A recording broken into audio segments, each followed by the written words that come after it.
کسی نے پوچھا کہ کیا غیر اللہ سے مدد مانگنا جائز ہے؟ یہ جو اولیاء اللہ سے، بزرگان دین سے، انبیاء کرام علیہ السلام سے مدد مانگی جاتی ہے، کیا یہ جائز ہے؟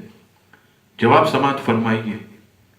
سب سے پہلی بات یاد رکھیے گا کہ براہ راست اللہ تبارک و تعالیٰ کو مدد کے لیے پکارنا، یا اللہ مدد،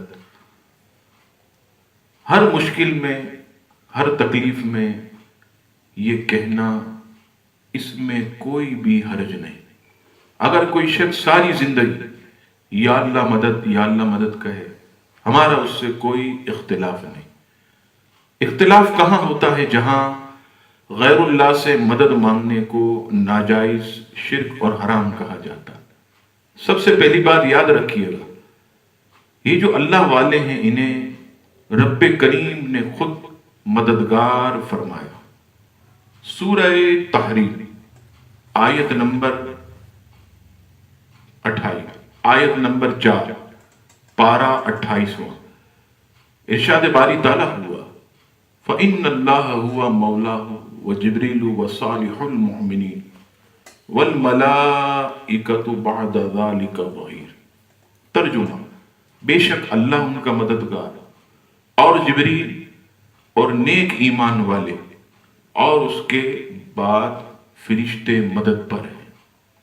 دوسرے مقام پر سورہ مائدہ آیت نمبر 55 میں ارشاد باری تعالیٰ ہوا انما ولیکم اللہ ورسولہ والذین آمنوا۔ ترجمہ: تمہارے مددگار نہیں مگر اللہ اور اس کا رسول اور ایمان والے۔ اس سے پتہ چلا کہ اللہ تبارک و تعالیٰ کے نیک بندے، ان کو رب کریم نے اپنے بندوں کا مددگار بنایا۔ اب آئیے، کیا صحابہ کرام علیہم الرضوان نے کبھی حضور علیہ السلام سے مدد مانگی؟ اٹھائیے امام بخاری رحمۃ اللہ علیہ کی کتاب ادب المفرد، حضرت سیدنا عبداللہ ابن عمر رضی اللہ تعالیٰ عنہ کا پاؤں سن ہو گیا۔ کسی صحابی نے مشورہ دیا، حضور انہیں پکاریے جن سے آپ سب سے زیادہ محبت فرماتے۔ حضرت عبداللہ ابن عمر نے بلند آواز سے فرمایا یا محمد، اے محمد صلی اللہ علیہ وسلم میری مدد فرمائیے۔ راوی کہتے ہیں آپ کا یہ کہنا تھا، پاؤں فوراً درست ہو گیا۔ پتہ چلا کہ حضور علیہ السلام سے مدد مانگنا یہ صحابہ کرام علیہم الرضوان کا طریقہ۔ اب آئیے، بعض لوگ ایاک نعبد و ایاک نستعین، ہم تیری ہی عبادت کریں اور تجھی سے مدد چاہیں، اس آیت کو پیش کر کے یہ ثابت کرتے ہیں کہ غیر اللہ سے مدد مانگنا یہ شرک ہے۔ مدد صرف اللہ تعالیٰ سے مانگنی چاہیے۔ سب سے پہلی بات اس آیت سے واضح ہوتی ہے کہ مدد کا تعلق عبادت سے نہیں ہے۔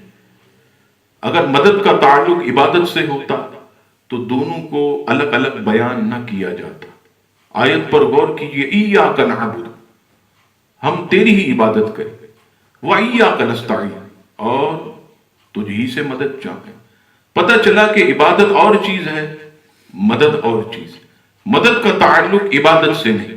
اب آئیے سراج الامہ، حضرت علامہ مولانا شاہ عبدالعزیز محدث دہلوی رحمۃ اللہ علیہ، تمام مکاتب فکر کے نزدیک مسلمہ شخصیت۔ اگر کسی عالم کی سند پر شاہ عبدالعزیز محدث دہلوی کا نام نہ ہو تو وہ عالم نہیں کہلائے۔ آپ کی معرکۃ الآراء تفسیر عزیزی پہلی جلد ایاک نعبد و ایاک نستعین کی تفسیر فرماتے ہوئے آپ فرماتے ہیں کہ اللہ تبارک و تعالیٰ کے نیک بندوں کو اللہ تبارک و تعالیٰ کی صفات کا مظہر جان کر اگر کوئی ان سے مدد مانگے تو حقیقت میں یہ اللہ ہی سے مدد مانگنا ہے۔ شاہ عبدالعزیز محدث دہلوی نے یہ واضح کر دیا کہ اللہ تعالیٰ کے نیک بندوں کو اللہ کی صفات کا مظہر جان کر کوئی اگر ان سے مدد مانگے تو در حقیقت یہ اللہ ہی سے مدد مانگنا ہے، اور یہی الحمدللہ اہل سنت و جماعت کا عقیدہ ہے۔ واللہ تعالی عالم ورسولہ اعلم۔ جیسا کہ آپ احباب کے علم میں ہے کہ آج کے اس جدید دور میں انٹرنیٹ معلومات حاصل کرنے کا آسان ذریعہ، انٹرنیٹ ایک سرکش بے لگام گھوڑے کی مانند ہے جس پر جو چاہے جیسی چاہے معلومات ڈال سکتا ہے، چاہے اس سے کروڑوں لوگوں کی دل آزاری ہوتی ہو۔ لیکن صہیونی طاقتوں نے فریڈم آف اسپیچ کے نام سے ایک طوفان بدتمیزی برپا کیا ہوا ہے، جس کا ہدف خاص طور پر اسلام، مسلمان اور سید عالم صلی اللہ تعالی علیہ وسلم کی شان میں گستاخیوں کا زیر اگلنا سر فہرست ہے۔ لہذا ان دشمنان اسلام سے مقابلہ کرنے کے لیے تمام دیکھنے اور سننے والے مسلمانوں سے میں دست بستہ عرض کرتا ہوں کہ آپ ہمارے ساتھ مل کر اس جہاد میں حصے دار بنے اور دیے گئے لنکس ٹویٹر اور گوگل پلس کو فالو کر کے لوگوں میں اویئرنیس بڑھائیں، اور فیس بک کا جو پیج ہے مولانا شہزاد ترابی، اس پر اپنے ریویو دیں اور پیج کو لائک اینڈ شیئر کریں اور پوسٹ کو لوگوں تک پہنچائیں، اور یوٹیوب کے چینل شہزاد ترابی کو سبسکرائب کریں اور لوگوں میں اللہ تبارک و تعالیٰ کی رضا کی خاطر دین کا پیغام ویڈیو کے ذریعے عام کریں۔